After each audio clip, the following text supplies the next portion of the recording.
अगदी हरिओम. व्यवस्थित, अगदी व्यवस्थित. हा हा हा हा. तर खूप छान अनुभव आणि मदत करणे हे तर आहेच आहे. आणि चांगली कामं करायला लागलेत. मदत करणे हे खूप चांगलं काम आहे, कुठल्याही संदर्भातली असेल तरी. तर ती मदत करणं हे खूप चांगलं काम आहे. एक मनातनं आतून ती आपल्या भावना असते आणि त्यामधनं म्हणजे ते चांगलं कर्म आणि चांगल्या उद्देशाने केलेलं कर्म, ह्याच्यामध्ये आपल्याला कर्माचा सिद्धांत नेहमी आपण इथे ऐकत असतो, की काचा सिद्धांत आहे की जे कर्म केलंय त्याचं तसं चांगलं फळ मिळणार आहे, आज नाही उद्या नक्की नक्की मिळणार आहे. तर या पद्धतीने अ, असलेली एक गोष्ट आहे आणि ती मी आपल्याला सांगतेय, की मीनाक्षी मंदिर, त्याचं भव्य असं प्रवेशद्वार, तिथे पेरियासामी नावाचा 60 वर्षाचे गृहस्थ, तर ते तिथे होते आणि दररोज सकाळी 6 वाजता मंदिराच्या प्रवेशद्वाराच्या जवळ येऊन बसायचे. त्यांच्या समोर एक छोटस कापड अंथरलेलं असायचं आणि त्याच्यावरती ते पेन, पेन्सिली, खोडरबर, कंपॉस, असं विद्यार्थ्यांना उपयुक्त असणारं सामान तिथे ठेवलेलं असायचं विकण्यासाठी. त्याच्या कडेला छोटस दुकान, पण फारशी काही त्यांना कमाई होती असं नाही, कारण छोट्या छोट्या वस्तू होत्या. तिकडे कोणी त्यासाठी आलं तर त्यांना ते दिलं जाणार. पण त्यांचा एक नियम होता, कोणी जरी त्यांच्याकडे पेन मागायला आलं ना, की ते आधी विचारायचे, बाळा, हे पेन आहे ना, परीक्षेसाठी हवंय का तुला? मुलं आली तर त्यांना ते विचारायचं, हो आजोबा, आज ना माझा गणिताचा पेपर आहे, मी माझं पेन घरीच विसरलोय आणि त्यामुळे मी पेन घ्यायला आलो. तर क्षणाचाही विलंब न करता ते एक चांगलं पेन उचलायचे आणि त्याला द्यायचे, म्हणायचे, हे घे, हे एक भाग्यवान पेन आहे बरं का, आणि जा तू परीक्षा दे, ह्या पेननी लिही आणि 100 पैकी 100 गुण मिळव. किती पैसे द्यायचे आजोबा? अरे पैसे नंतर दे, आधी परीक्षा देऊन ये आणि मग मला तुझे गुण सांग, नंतर पैसे दे. मुलं हसत खेळत धावत निघून जायची, पण ती परत कधी आली नाही, यायची नाहीत. म्हणजे असं त्याचं वर्षानुवर्ष चाललेलं आहे, पण मुलं आली आहेत असं नाही. आणि त्यांनी पण कधी त्यांच्याकडे पैशाची मागणी केली नाही. तर त्यांची पत्नी आहे, तिचं नाव थंगम, त्या मीनाक्षी मंदिराच्या तिथे असल्यामुळे त्याला नेहमी रागवायची. अहो तुम्ही वेडे झालायत का? एका पेनची किंमत 10 रुपये. असे मोफत पेन वाटत राहिला तर आपण खाणार काय? आणि घरभाडं कोण भरणार? तेव्हा पेरियासामी त्याची जुनी डायरी काढायचा आणि त्यात त्यांनी तारखेनुसार नोंदी केलेल्या असायच्या.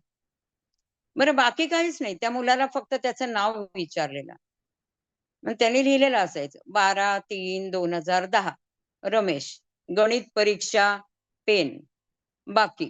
फक्त बाकी लिहायचा. अशा अनेक नोंदी केलेल्या. सुमती, मुरुम, निरनिराळ्या अशा नोंदी त्याच्याकडे केलेल्या असायच्या. आणि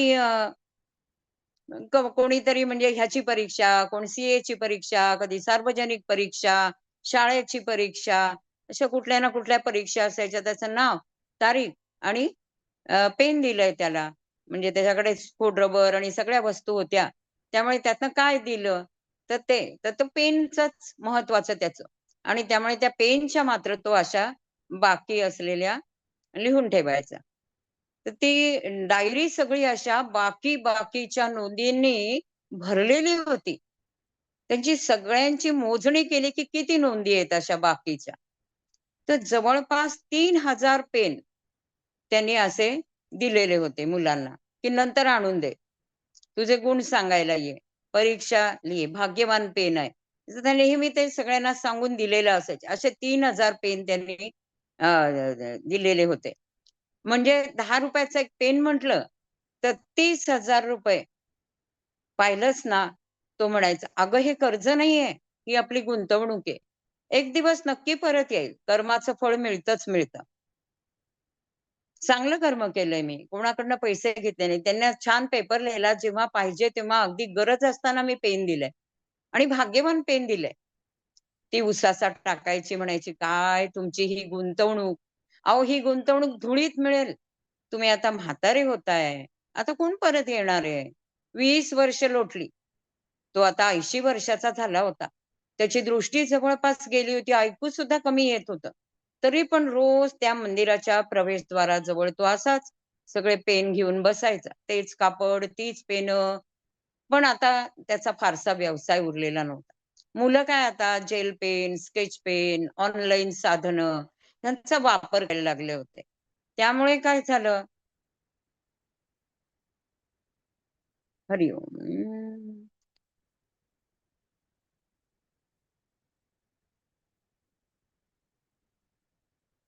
येतंय आता ऐकू तुम्हाला?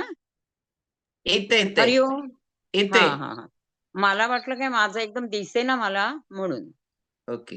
एकच मिनिट हां, एकच मिनिट.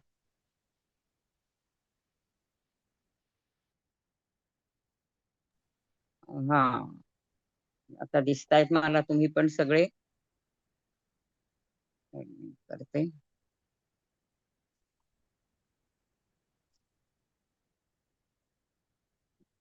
उत्सुकता लागली ना, काय कर्माचं फळ हां, भेटलं असेल म्हणून? हं. हं. तर मग तेच झालं सगळं. ऐकू पण कमी येत होतं त्याला. तरी पण तिथेच तो बसायचा तीच पेन ती घेऊन. पण आता मुलं जास्त काही येत नव्हती. पेन, स्केच पेन वगैरे किंवा ऑनलाईन पण असं लिखाण करणं किंवा नोट्स काढणं असं पण ते करायला लागले होते. आणि त्यामुळे अ, त्याच्याकडे व्यवसाय असा फारसा काही उरला नाही, पण तो बसायचा नित्यनेमाने.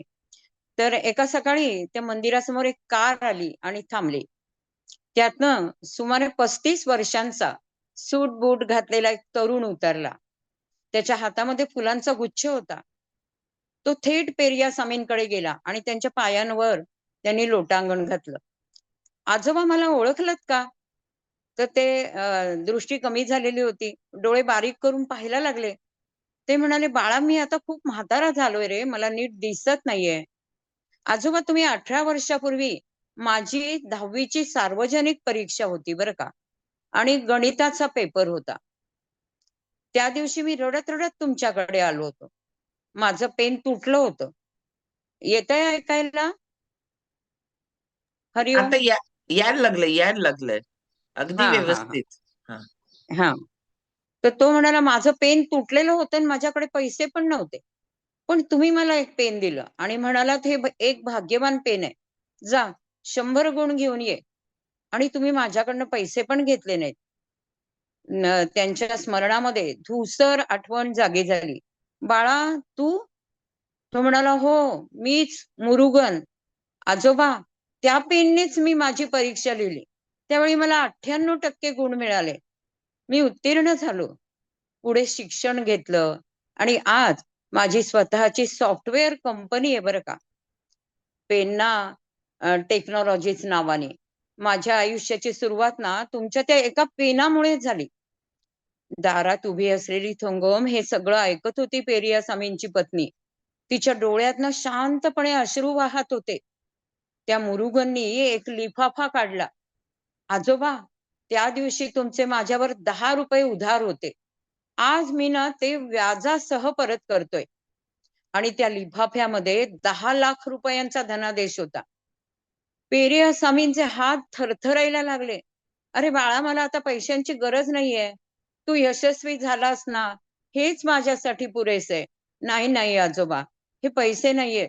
ही ना तुमची गुंतवणूक आहे, जी आता नफ्यासह तुम्हाला परत येतेय. आता तुम्हाला या फुटपाथवर बसायची गरज नाही.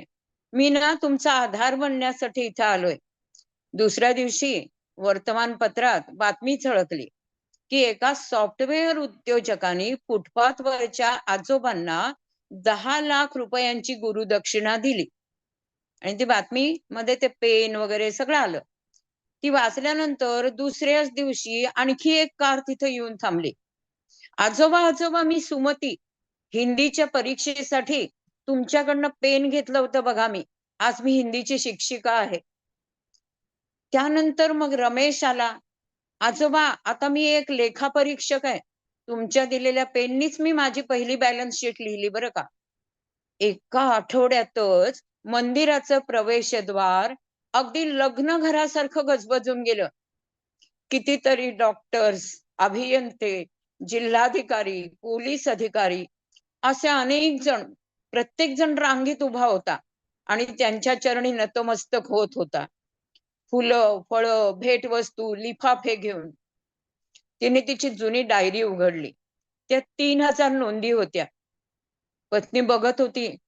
30,000 रुपये बाकी होते, पण आता परत आले होते 3 कोटी रुपये.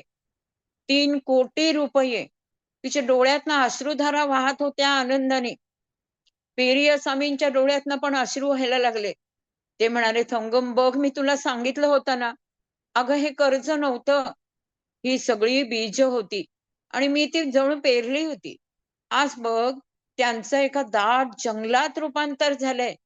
आज मीनाक्षी अम्मन मंदिरच्या प्रवेशद्वाराशी एक मोठं त्यांचं दुकान उभं आहे, की पेरियासामी पेन स्टोअर म्हणून. या दुकानासाठी कोणतंही भाडं नाही, कारण ते विकतच घेतलंय मुरुगननी त्यांच्यासाठी. मुरुगननी ते विकत घेतलं. दुकानात फलक लावलेला आहे. इथे परीक्षेला जाणाऱ्या विद्यार्थ्यांसाठी पेन मोफत दिले जातात. फक्त परीक्षा देऊन परत या आणि तुमचे गुण सांगून जा. पैसे नंतर द्या. आणि त्याखाली एक छोटीशी ओळ लिहिलेली आहे. 10 रुपयांचं एक पेन एखाद्याचं पूर्ण आयुष्य बदलू शकतं. यावर विश्वास ठेवा बरं का. आणि तुम्हाला माहितीये का, आता हे दुकान कोण चालवतं? तर तो मुरुगनच हे दुकान चालवायला लागलाय. एक यशस्वी सॉफ्टवेअर उद्योजक आणि तो हे दुकान चालवतोय. आठवड्यातनं 2दा तो आपला सूट वगैरे बाजूला ठेवतो. आपलं नेहमीचं उद्योगाचं काम बाजूला ठेवतो. दुकानात बसतो आणि मुलांना पेन देतो आणि तसंच सांगतो अगदी त्याच्याच शब्दात, "बाळा, हे एक भाग्यवान पेन आहे. जा आणि 100 गुण मिळवून ये." तुम्ही जे देता ना, ती फक्त एक पेन नसतं, ती एक आशा असते आणि एक दिवस तीच आशा परत येते. तुमच्या चरणी नतमस्तक होते. आणि त्या दिवशी तुम्हाला जाणवतं, की तुम्ही कधीच गरीब नव्हतात. तुम्ही खऱ्या अर्थाने श्रीमंत होतात. तर बघा, कर्माचा सिद्धांत. सुरुवातीलाच आपण पाहिलं, की कर्माचा सिद्धांत आणि त्याचं फळ चांगलं हे मिळतंच. कर्माचा नियम हा कधीच चुकत नाही. जसं पेराल तसं उगवेल. तर कर्म नेहमी सत्कर्म करत राहिलं पाहिजे. आणि काय-काय म्हणजे फार मोठं केलं नाही ना, म्हणजे ₹10 पेन त्यांना काहीच वाटलं नाही. उगीच 3,000 त्या नोंदी असल्यामुळे तिला वाटत होतं, की हे 30,000 वगैरे मोजलं. पण पेरिया स्वामींना स्वतःला ते मोजावसं पण वाटत नव्हतं. ती म्हणाली म्हणून त्यांनी डायरी उघडली. म्हणजे निरपेक्षपणाने आणि ही मदत ते करत होते. आणि कर्माचं फळ त्यांना मिळालं. किती सुंदर मिळालं. आपल्याला सुद्धा चांगलं कर्म करायचं हे मदतीचं कर्म करायचंय. अनेकांना मध्ये कित्येकांना कित्येक विकार आहेत, कितीतरी तक्रारी आहेत, कितीतरी त्रास आहेत आणि आपल्याला नक्की माहिती आहे, की आपल्याकडे आले तर 100% त्यांना त्याच्यामधनं आराम मिळणार आहे. ते औषध मुक्तीपर्यंत पोहोचणार आहेत. आणि नावच आपलं शतायुषी, की 100 वर्ष निरोगी, बिना लाठीकाठी आणि औषधमुक्त जीवन जगण्यासाठी असणारा एक परिवार. एक चांगला असा परिवार आणि ह्यात आलेला प्रत्येक जण मदत करायला लागतो. काय मदत? साधी सोपी गोष्ट आहे. आपली लिंक दुसऱ्यांना पाठवायची आणि त्यांना सुद्धा हे ऐकायला सांगायचं. त्यांना त्यांनी हे ऐकलं, कधीतरी त्यांना वाटेल, की आपण सुद्धा योगाचा वर्ग जॉइन केला पाहिजे. आपल्या किती निरनिराळ्या लिंक्स आहेत, ते सगळं आपल्याला आता सुजाताताई सांगतीलच. मी त्यांच्याकडे देते. हरी ओम. चलो जोरदार क्लॅपिंग करू. उत्सुकता लागली होती की नाही, की आपल्याला नेमकं काय? खरं मी तुम्हाला सांगू का? कर्माचा जो सिद्धांत आहे ना, त्याचं फळ तुम्हाला भेटणारच आहे. फक्त कर्म काय डिओटेड करता, ते किती शुद्ध मनानं करता, त्याचा परिणाम तेवढ्या पिरियडमध्ये तुम्हाला भेटत असतो. पण आपल्याला करावंच लागतं हे, कारण आपलं जीवन आणि तुम्ही म्हणा तुम्ही केलेल्या कर्माची फळं तुमच्या नेक्स्ट जनरेशनला पण भेटतात. तुम्ही चांगलं केलं तर नेक्स्ट जनरेशनला चांगलं भेटतं. आपण म्हणतो ना, काय पुण्याई केल्या ह्यांचं लाईफ असं आहे. त्यांनीच नुसतं केलेले पुण्याईमुळं नसतं. त्यांच्या आधीच्या लोकांची पुण्याई त्याच्या बरोबर येत असते, आई वडिलांची, सासू सासऱ्यांची पुण्याई त्यांच्या बरोबर येत असते. म्हणून कर्म करताना खूप विचारपूर्वक करायला पाहिजे. म्हणजे आपण आपलं कर्म सत्कर्मी पाहिजे हे सगळं बाकीच्या गोष्टी नाही बोलत आहे, पण या कथेत ना कर्म नुसता करत राहा. काही एक मी तुम्हाला सांगू का, या पेननं तू खूप चांगले मार्क मिळवशील, हे सुद्धा किती चांगलं कर्म आहे माहितीये का, हे शब्दांनी दिलेलं. कारण हे दिल्यामुळं त्याला किती मस्त पाठबळ भेटणार आहे आणि त्याला त्या पेननं खरंच भेटणार की नाही मार्क भेटणार. कारण नुसतं म्हटलंय ना तिथं की हे खूप भाग्यवान पेन आहे. भाग्यवान पेनानं एवढे पडतात, मग पडणारच की नाही. हे आपल्याला या पद्धतीनं देता यायला पाहिजे. खूप लोकांनी खरंच कर्म चांगलं करू. मी 27 तारखेला तुम्हाला या शतायुषीच्या जननीचा एक हे सांगणार आहे, की उद्देश काय होता, की आपण म्हणतो ना, खूप लोकांना लिंक द्या. खूप लोकांना वाटतंय न्यूट्रिशन देतायत म्हणून म्हणतायत, अमुक म्हणतायत. नाहीये. कारण त्याचा मेन रिझन कुठं देता येईल तिथं द्या. काय करता येईल तेवढं तर करू देत. आणि मी 10 तारखेचा प्रोग्राम सांगते ना, आम्हाला माहिती आहे, की हां, न्यूट्रिशनला पैसे लागतात. ते तुम्हाला आयुष्यभर लागणार आहे का? ॲज अ शेतकरी लागणारच आहे. आता घ्या, प्रॉब्लेम आल्यावर घ्या, काय असेल ते. लागणारच आहे. आमचा आत्ता शुद्ध प्रयत्न आहे, हे तुम्हाला स्वस्तात आणि फ्री कसं करता येईल त्याच्यासाठी काम करायला लागलोय. म्हणजे हे वाढायला लागले ना, त्याच्या पाठीमागं मेन रिझन आहे. पण ज्याला नाहीच जमत आहे, तो करू दे योगा. ज्याला नाहीच जमत आहे, तो ऐकू दे नुसतं इथं. एवढे छान विचार ऐकून माझ्या मनावर जरी परिणाम झाले, तरी इथं काय त्याला चार्ज आहे का? किंवा यालाच मिळणार, त्यालाच मिळणार, काही आहे का? ऑल लिंक फ्री आहेत सगळ्या. जे माझ्याकडनं देतायत ते आम्ही सगळे लोकं मिळून द्यायलाच लागलोय. पण जे नाही देतायत मला, त्या गोष्टी तुम्हाला कराव्या लागणार आहेत. पण त्याच्यावर पण आपलं काम चालू आहे, की तुम्हाला हे स्वस्त आणि फ्री व्हायलाच पाहिजे. तर आपण हे कंटिन्यू करणार आहोत. ओके. तर खूप आतल्या मनानं उद्या सुट्टी आहे आपल्याला सगळ्यांना. पण परवा दिवशीसाठीची लिंक आता आज ठरवा हो. ह्याचं फळ तुम्हालाच नाही. 7 पिढ्या बसून खाण्या एवढं इन्कम करण्यापेक्षा 7 पिढ्यांना भेटेल एवढी पुण्याई करा. कारण ती पुण्याई तुम्ही मिळवलेलं टिकवण्यासाठी पण उपयोगी पडणार आहे. म्हणून आपल्याला हे काम अवघड आहे का? अति अवघड आहे. लवकर लोक ऐकतात का? नाही ऐकत. पण मला जर चांगलं कर्म करायचंय, मला जर चांगली पुण्याई भेटवायची आहे मला स्वतःला, माझ्या 7 पिढ्यांना, तर 100% त्याला कष्ट आहेत. तर तेवढे कष्ट आपल्याला पडतील. आपण लोकांना सांगितलं तर ऐकणार नाहीत. पण सांगू कानगट्ट पकडून ऐक रे बाबा. सोमवारी आता अर्चिताताईंची बोधकथा ऐक बाबा. काय केवढं मूल्यांमध्ये भर पडते ऐक तरी, असं आपण म्हणायला पाहिजे. ओके. उद्याचे ऑल सेशन बंद आहेत. कारण उद्या सुट्टी आहे, रविवार आहे. त्यामुळे ऑल सगळं बंद आहे. फक्त मिरजच्या आजूबाजूच्या लोकांना आपण भेटू शकतो. ओके. सोमवारी त्याच एनर्जीनं, त्याच एक्साइटमेंटनं, त्याच ह्याच्यानं आपण सगळे परत ह्या कॉलवर भेटू. पण सोमवारी नवीन वर्ग चालू होतो. नवीन वर्गाची लिंक द्या. मला तिथे किती छान शिकवतात माहितीये का? तर तिथं नवीन वर्गाची लिंक एखाद्याला द्या. आजची कथा ऐकल्यानंतर त्याला मदत करा. सकाळच्या morning fuel station, workout batch ह्या सगळ्या गोष्टींचा आनंद घ्या पण आणि लोकांना पण द्या. स्वतःसाठी आता आपण वेळ पण काढत नाहीये. ते काढणं गरजेचं आहे बरं का. आपण जगासंगे ब्रह्मज्ञान, स्वतः कोरडं पाषाण नाही. आपण ऑल सेशनचे जेवढे बेनिफिट घेता येतील तेवढं घ्या. कारण हे शरीर अमूल्य आहे. ह्याला कसं जपता येईल, कसं